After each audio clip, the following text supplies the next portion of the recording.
بسم اللہ الرحمن الرحیم۔ شروع اللہ کے بابرکت نام سے جو بڑا مہربان نہایت رحم کرنے والا ہے۔ عزیز طلباء السلام علیکم۔ آپ سب کو آج کی کلاس میں خوش آمدید کہتی ہوں۔ آپ سب بخوبی آگاہ ہیں کہ ہم نے اقبال کے حوالے سے ان کی تصانیف کا جائزہ لینا شروع کیا ہے۔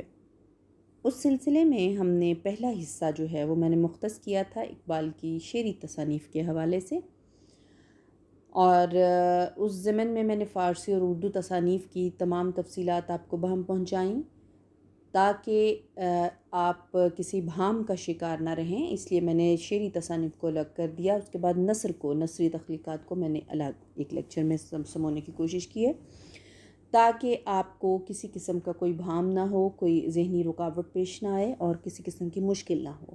ٹھیک ہے، اقبال کی شعری تصانیف کو آپ اچھے طریقے سے دیکھیے گا۔ اب ہم آج کے جو لیکچر میں اقبال کی نثری تخلیقات کی طرف جو ہے حصہ ہمارا دوم ہے، اس دوسرے حصے میں اقبال کی نثری تخلیقات کا جائزہ لیں گے۔ سب سے پہلے جو اقبال کی بلا شبہ علامہ اقبال بنیادی طور پر تو ایک شاعر تھے، مگر انہوں نے نثر میں بھی بہت کچھ لکھا جسے کسی صورت نظر انداز نہیں کیا جا سکتا۔ تو شاعری کے مقابلے میں نثر کا اسلوب و انداز زیادہ واضح اور غیر مبہم ہے۔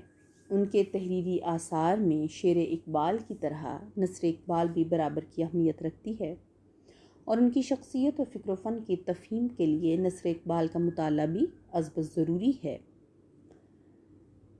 اب میں نثر اقبال کی تفصیل گوش گزار کرتی ہوں۔ سب سے پہلے علم الاقتصاد۔ اقبال نے اورینٹل کالج لاہور کے زمانہ ملازمت میں علم الاقتصاد کے نام سے ایک کتاب تصنیف کی تھی، جو کہ آپ کو اگر میرے پچھلے لیکچر یاد ہوں تو اس میں نے آپ کو بتایا تھا کہ جب اورینٹل کالج میں انہوں نے ملازمت اختیار کی تو اس دوران میں انہوں نے جو تخلیقات کی تھی ان میں علم الاقتصاد بھی تھی، جو پہلی مرتبہ 1904 میں شائع ہوئی۔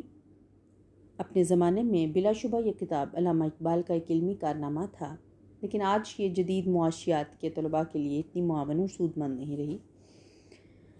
پھر the development of meta physics in Persia, Iqbal کا ڈاکٹریٹ کا تحقیقی مقالہ۔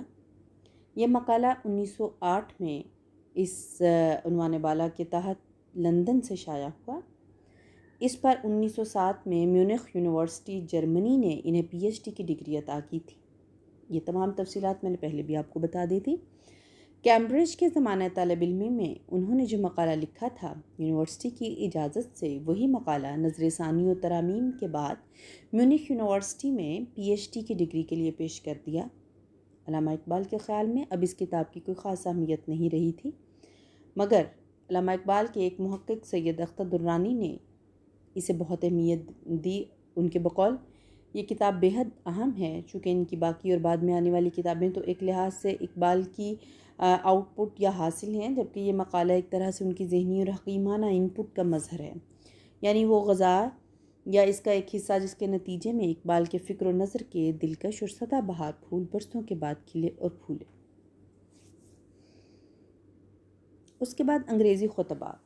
پہلی مرتبہ یہ خطبے 1929 میں 6 lectures on the reconstruction of religious thought in Islam اس عنوان سے لاہور سے کتابی شکل میں شائع ہوئے۔ دوسرا ایڈیشن 1934 میں لندن سے چھپا، جس میں 7ویں خطبے کا اضافہ کیا گیا اور کتاب کے عنوان سے 6 lectures on کے الفاظ حذف کر دیے گئے۔ Reconstruction of religious thought in Islam یہ نام اس کا باقی رہ گیا۔ ان خطبات کا مقصد اقبال کے بقول مسلم دینی فلسفے کی تشکیل نو ہے۔ دیباچے میں وہ کہتے ہیں کہ فلسفیانہ فکر میں قطعیت یا حتمیت نہیں ہوتی۔ علم میں آگے بڑھیں تو فکر کے نئے افق نظر آتے ہیں اور نئے نئے راستے کھلتے چلے جاتے ہیں۔ ہمارا کام یہ ہے کہ ہم فکر انسانی کی نشو و نما و ترقی کا بغور اور احتیاط کے ساتھ جائزہ لیتے رہیں۔ ان خطبات میں اقبال نے بڑے حکیمانہ انداز میں انسانی فکر کی ترقی کی طرف اشارہ کیا ہے اور قارئین کو ایک فراخ دلانہ طرز عمل اختیار کرنے کی تلقین بھی کی ہے۔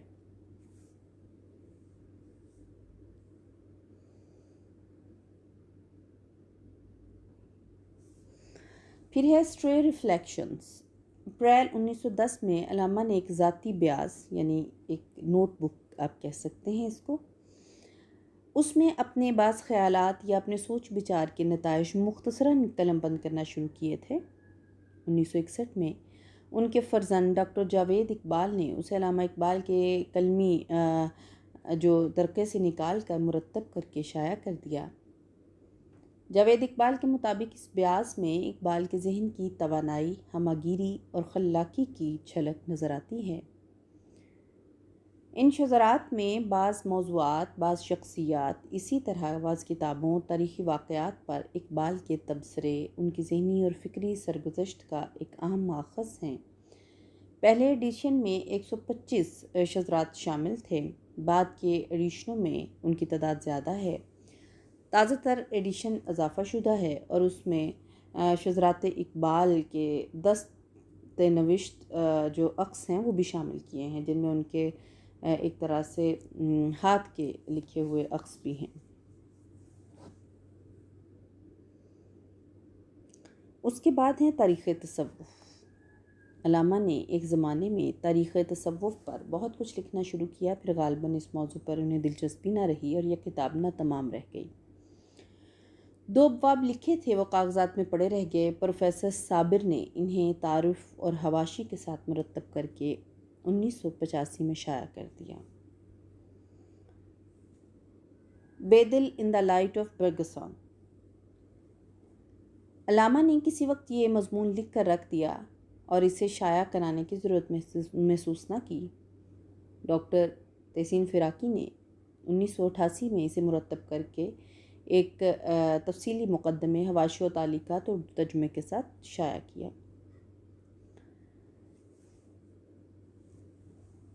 اس کے بعد اب ہم دیکھتے ہیں کہ اقبال کے اردو مضامین و مقالات، تقاریر و بیانات اور تقاریض و آراء، ان کے متعدد مجموعے شائع ہوتے رہے ہیں، جن کا میں مختصر سا تعارف آپ کی علم کے لیے جو ہے وہ میں آپ کے گوش گزار کرتی ہوں۔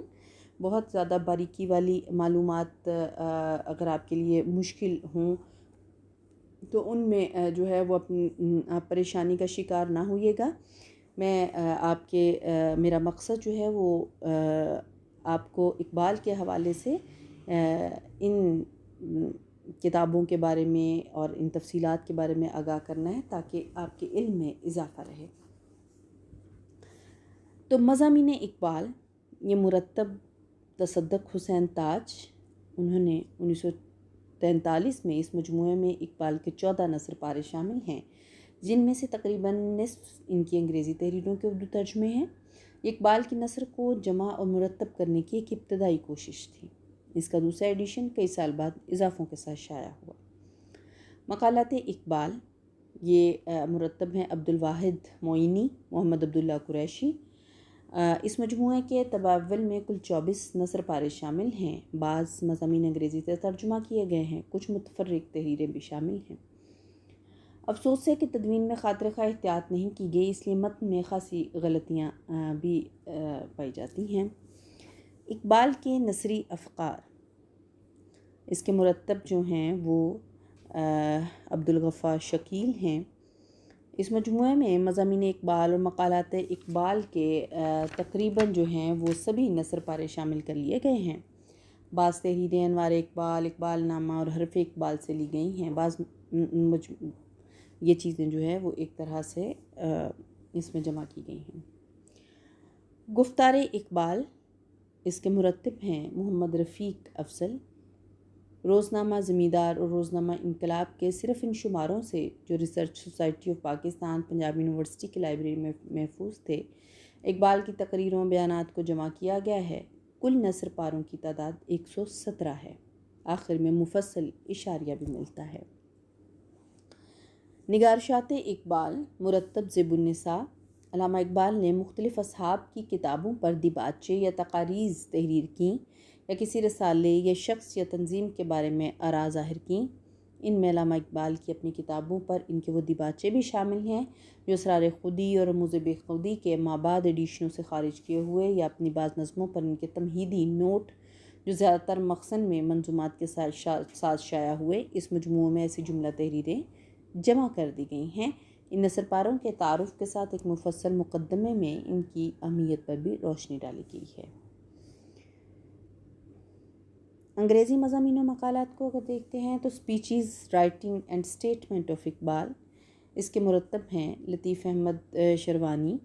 یہ مجموعہ پہلی مرتبہ 1945 میں شائع ہوا۔ مصنف نے بعد کے ایڈیشنوں میں اضافے کیے، کتاب کے نام میں لفظ رائٹنگز کا بھی اضافہ کر دیا۔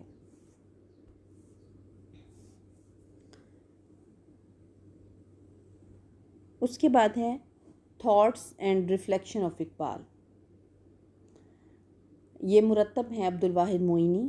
مرتب نے 31 تحریریں جو ہیں وہ پہلے والے جو مرتب لطیف احمد شروانی کے مجموعہ سے نقل کی ہیں، متعدد نئی تحریروں کا بھی اضافہ کیا۔ اس کے بعد ہم دیکھتے ہیں کہ ڈسکورسز آف اقبال۔ یہ مجموعہ علامہ اقبال کی 33 انگریزی تحریروں، تقاریر اور بیانات پر مشتمل ہے، اور اس کے مرتب جو ہیں وہ شاہد حسین رزاقی ہیں۔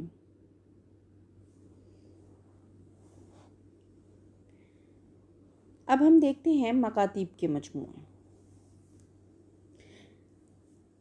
اس کے علاوہ بھی جو انگریزی مضامین کے حوالے سے، یا جس طرح میں نے آپ کو یہ بتایا کہ ان کی تقاریر یا ان کی تقاریض کے بارے میں اور بھی بہت سی جو ہیں وہ ہمیں دکھائی دیتی ہیں جو مرتب کی ہوئی کتابیں ہیں، لیکن اس میں سے میں نے چیدہ جو ہیں وہ آپ کے گوش گزار کر دی ہیں۔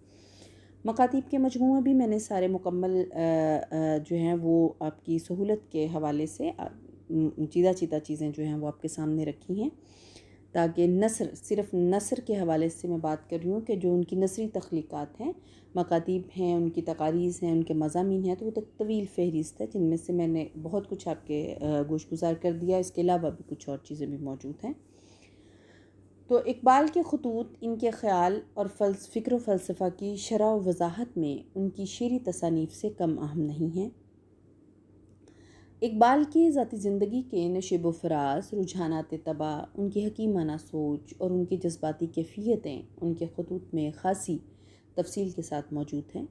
اقبال نے اپنی زندگی میں بلا مبالغہ ہزاروں خطوط لکھے ہوں گے، مگر دستیاب خطوں کی تعداد تقریباً 1700 ہے۔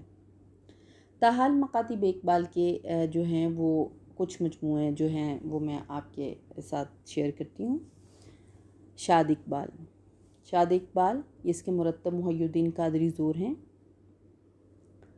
یہ مجموعہ مہاراجہ کشن پرساد شاد کے نام اقبال کے 49 اور مہاراجہ کے 52 خطوط بنام میں اقبال پر مشتمل ہے۔ ابتداء میں 30 صفحات کا دیباچہ شامل ہے۔ ان خطوں سے اقبال اور مکتوب علیہ کے درمیان گہرے تعلقات کا اندازہ ہوتا ہے۔ پھر ہے اقبال بنام شاد، اس کے مرتب محمد عبداللہ قریشی ہیں۔ یہ شاد اقبال ہی کی اضافہ شدہ اشاعت ہے۔ مرتب نے شاد اقبال کو علامہ کے مزید 51 خطوط کے اضافے کے ساتھ نئے نام سے شائع کیا۔ اس کے بعد جو ہے لیٹرز آف اقبال ٹو جناح، 13 خطوط پر مشتمل یہ انگریزی مجموعہ پہلی بار 1942 میں شائع ہوا، جسے قائد اعظم کے کاغذات سے تلاش کر کے محمد شریف توسی نے MRT کے قلمی نام سے شائع کیا۔ بعد ازاں اقبال کے مزید خطوط بھی دریافت ہوئے۔ جہانگیر عالم نے 19 خطوں کا اردو ایڈیشن مرتب کر کے شائع کر دیا، مگر انگریزی خطوط جن کا یہ ترجمہ ہے سارے کے سارے انہوں نے مہیا نہیں کیے گئے۔ ان خطوں میں قیام پاکستان کے بارے میں واضح اشارے موجود ہیں، اور جو ہے وہ اس حوالے سے مسلمانوں کے سیاسی اقتصادی مسائل کا حل نظام شریعت کے نفاذ میں جو ہے وہ اقبال کے حوالے سے دیکھا جا سکتا ہے۔ پھر ہے اقبال نامہ اول اور دوم، اس کے مرتب ہیں شیخ عطا اللہ۔ اقبال کے خطوں کا یہ سب سے ضخیم مجموعہ ہے اقبال نامہ۔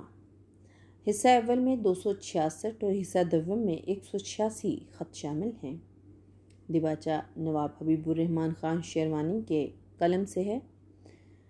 اقبال نامہ میں مکاتیب بنام جناح اور متعدد دیگر انگریزی خطوں کے اردو ترجمے بھی شامل ہیں۔ 2005 میں دونوں حصوں پر مشتمل یک جلدی ایڈیشن بھی شائع کر دیا گیا ہے، یعنی ایک ہی جلد میں ان دونوں حصوں کو اقبال نامہ کے ان دونوں حصوں کو شائع کیا گیا ہے۔ اقبال's لیٹر ٹو عطیہ بیگم، یہ ہے مرتب اس کے عطیہ بیگم۔ اس مجموعے میں شامل عطیہ بیگم کے نام اقبال کے 11 انگریزی خطوط کا تعلق اقبال کی ذاتی، شخصی اور جذباتی زندگی سے ہے۔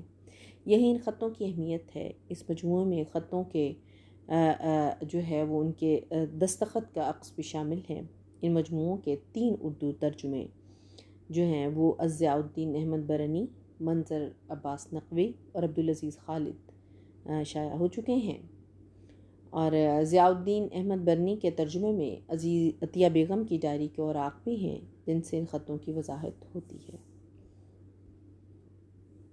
مکاتیب اقبال بنام خاں محمد نیاز الدین خاں، اس کے مرتب جو ہے وہ بزم اقبال ہیں۔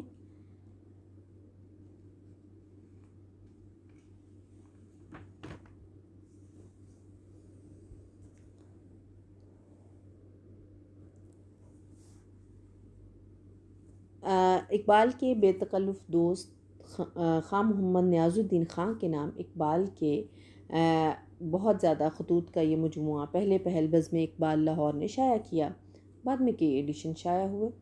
اقبال اکادمی پاکستان کا 2006 کا ایڈیشن جو ہے وہ نسبتاً زیادہ بہتر ہے، اس کے مرتب عبداللہ شاہ ہاشمی ہیں۔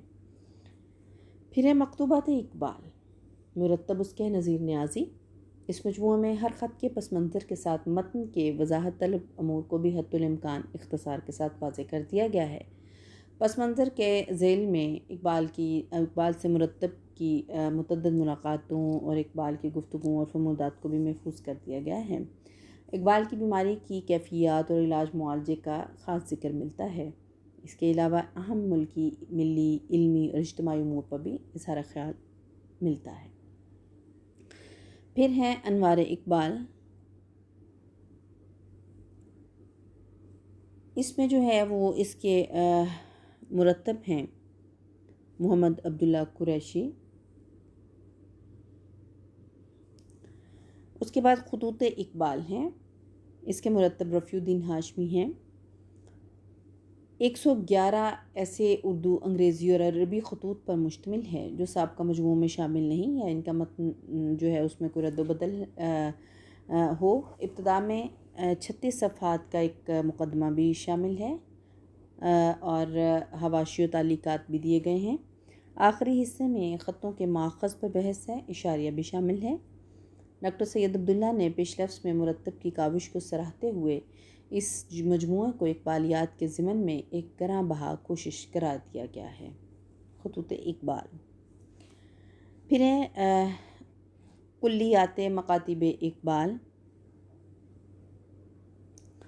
اس کے مرتب ہیں مظفر حسین برنی۔ مرتب نے اقبال کے تمام معلوم موجود اور دستیاب اردو خطوط اور انگریزی خطوط کے تراجم زمانی ترتیب سے 4 جلدوں میں جمع کر دیے ہیں۔ چوتھی جلد کے آخر میں 100 صفحات کا تصحیح نامہ دیا گیا ہے، جس سے اندازہ ہوتا ہے کہ ان خطوں کے متن میں اغلاط کی تعداد خاصی زیادہ ہے۔ حواشی و تعلیقات بھی غیر متوازن ناموار ہیں۔ بائیں ہمہ تحقیق کے اقبالیات میں یہ ایک مفید معاون چیز ہے۔ خطوط اقبال کے اس کے علاوہ جو اگر ہم دیکھیں تو مکاتب اقبال بنام گرامی، مکاتب اقبال بنام بیگم گرامی ہیں، لیٹرز آف اقبال ہیں، اقبال جہان دیگر ہیں جس کے مرتب محمد فرید الحق ہیں، مکتوبات اقبال بنام چودھری محمد حسین ہیں جو اس کے علاوہ بھی کافی وغیرہ وغیرہ۔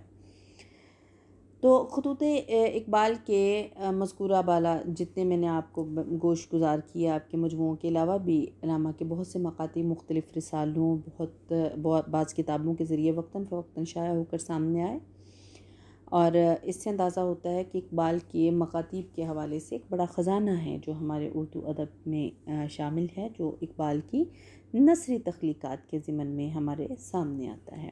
روح مکاتب اقبال، اقبال نامے، مکاتب سر محمد اقبال بنام سید سلیمان ندوی، علامہ اقبال کے 101 شاہکار خطوط وغیرہ وغیرہ۔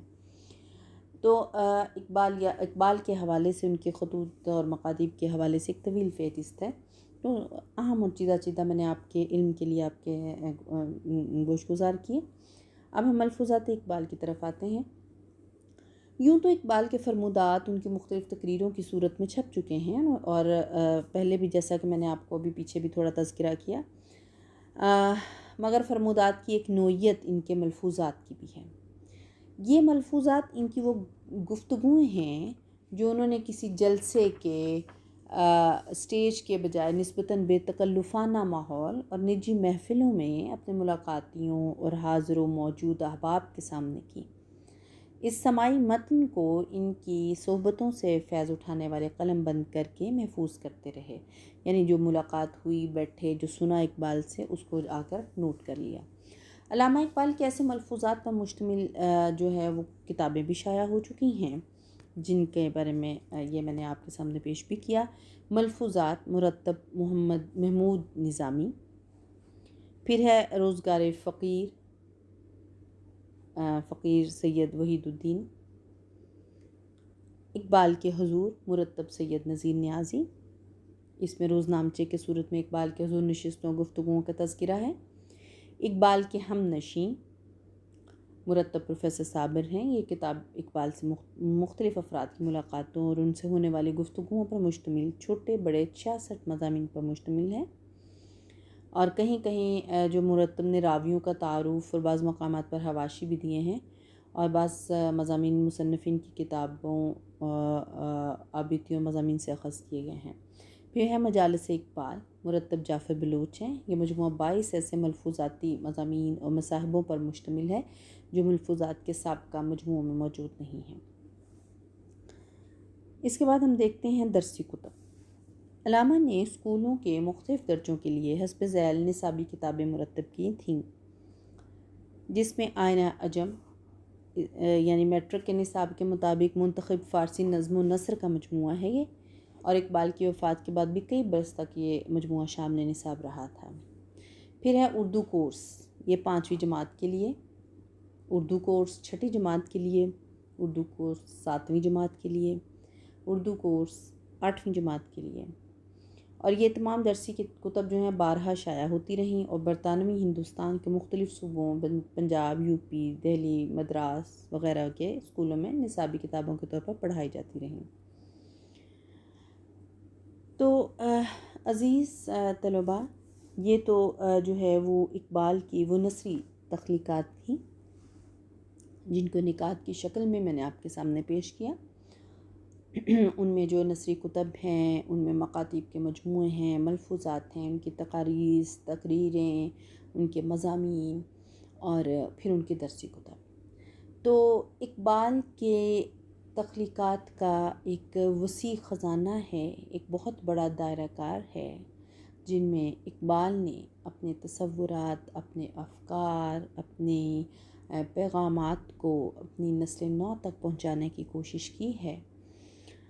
تو عزیز طلباء، میں جو ہے وہ امید کرتی ہوں کہ آپ اقبال کے حوالے سے ان کی تخلیقات کو ذہن نشین رکھیں گے، اور خصوصاً ان کی شعری تصانیف کا تو آپ کو بحیثیت ان کی ایک بہت معروف جو جہت ہے ان کی شخصیت کی، اور ہمارے لیے ان کی شاعری کا حوالہ جو ہے وہ بہت معتبر ہے، بہت اہمیت والا ہے، اور تو اس حوالے سے جو ہے آپ نے اور آپ کے جو ہے وہ نصاب میں بھی 20ویں صدی کے اہم شاعر کے حوالے سے اقبال کا جو یہ موضوع ہے، یہ تقاضا کرتا ہے کہ آپ اقبال کی شعری تخلیقات کا کم از کم اردو اور فارسی کے حوالے سے آپ کو مکمل تفصیلات سے آگاہی ہونی چاہیے، تو اس حوالے سے آپ کے نصابی ضرورت کے حوالے سے بھی آپ کو جو ہے وہ شعری تصانیف وہ فارسی میں ہے، وہ اردو میں ہے. آپ نے ان کی جو میں نے معلومات آپ کے گوش گزار کی ان کو اچھے طریقے سے تیار کر لیجئے گا.